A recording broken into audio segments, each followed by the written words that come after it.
So I am going to show you today how I dry flowers. So I've picked these from the flower garden, and I have a bunch that I've already started, and I have them in the silicone gel, but I'm going to show you how I'm layering them. So let's set those right there. And then we'll bring this in. So I've already, without tilting it too much, put my silicone gel in the bottom, and I just kind of stuck the stems down inside, and it holds it itself. It's almost like a sand. But the idea is to have it layered so that I can put more flowers in the silicone gel and utilize my space. So I'm just kind of taking, and where there's space underneath of the rose, I reach in and just put a shorter one. And then when I go to pour the silicone in, it's going to fill in the blanks. And so every little space in this container will be used. And if I have to, I can always shorten a stem. Now you can cut these so that you don't have the stem, but I like to have the stem because then I can go back after they're dried and wrap wire or something like that in them. Now it's been a little bit since I clipped these, so they're starting to wilt a little bit because right now outside it is about 98 degrees. And so this one's a little bit longer than what I want it to be. So I'll come through and I'll clip that. And again, I've got a little pocket of space down in here that I can use. And I'm just kind of pinching that bud just a little bit just to be able to put it in. This one should fit nicely. And as long as they have air around them, the silicone is going to fill in those spaces. So I want it to be just level with the top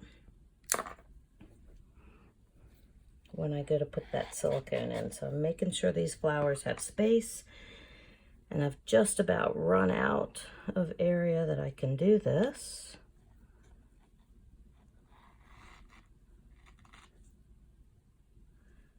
All right, now to put the silicone in. So I have my bucket of silicone close by. And I'm just going to slowly start pouring it in, so that it fills in the blanks of this space on its own. And this is where you really want to take your time and try not to make it heavy.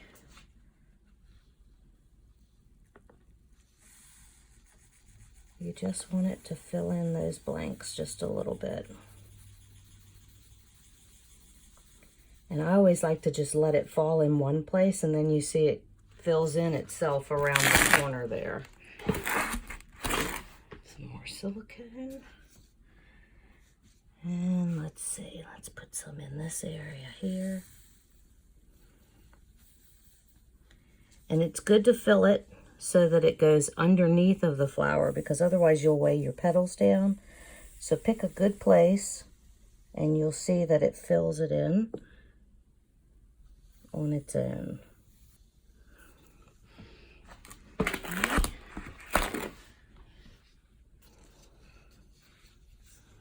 Start right here, and then that'll go underneath.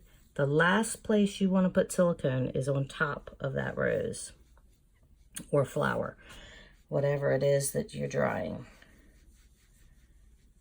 You just want it to gently and let that sand or silicone go right in between those petals gently.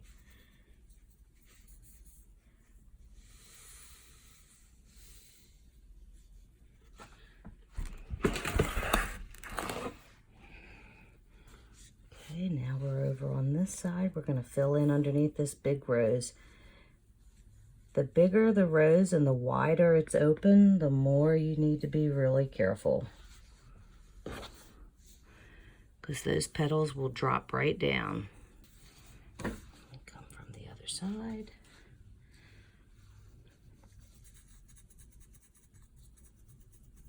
We're going to give it time to fill in the bottom. Again, the biggest part is filling in underneath.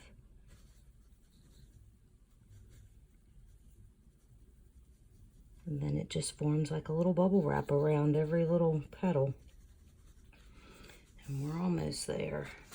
See where we have some spot up underneath here? If I were to dump that silicone right in there, it would push that petal down. So we want to fill and support the petal first. Cover it up. Again, put this underneath. And cover it up. Okay, so probably 3-4 days and it will be done. I like to give it a little bit longer just because I have the time to do it, and it won't hurt it if you leave it in there a little bit longer.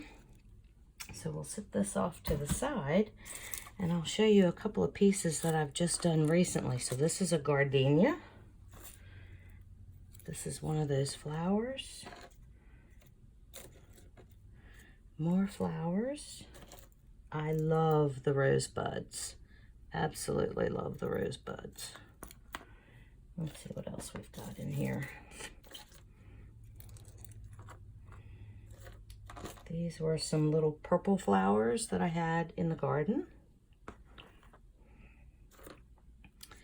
Echinacea, which is always cool.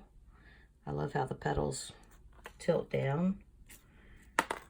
Here's another one with the petals tilting down. Now I did notice with the echinacea, the petals shrunk a little bit, but it is a drying process. And the difference between this and just letting them dry on their own is huge.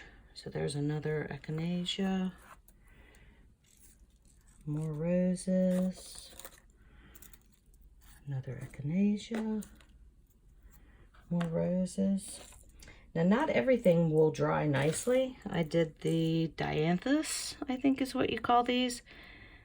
And although they're pretty, and it's still better than if you just kind of let it dry on its own, not every flower is going to dry well.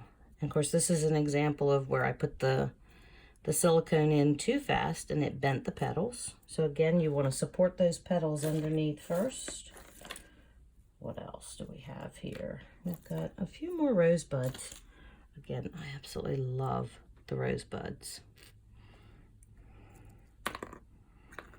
And then here is an example of when you bring these same flowers inside and you forget that you brought them inside and they dry on their own. There's a huge difference. Both of these were little rosebuds, and you can definitely see the difference between drying them in the silicone and just having them dry on their own. I like this one better. So that's about it for today. So I hope you enjoyed that. Again, I used the silicone gel, which you can get pretty much in any craft store.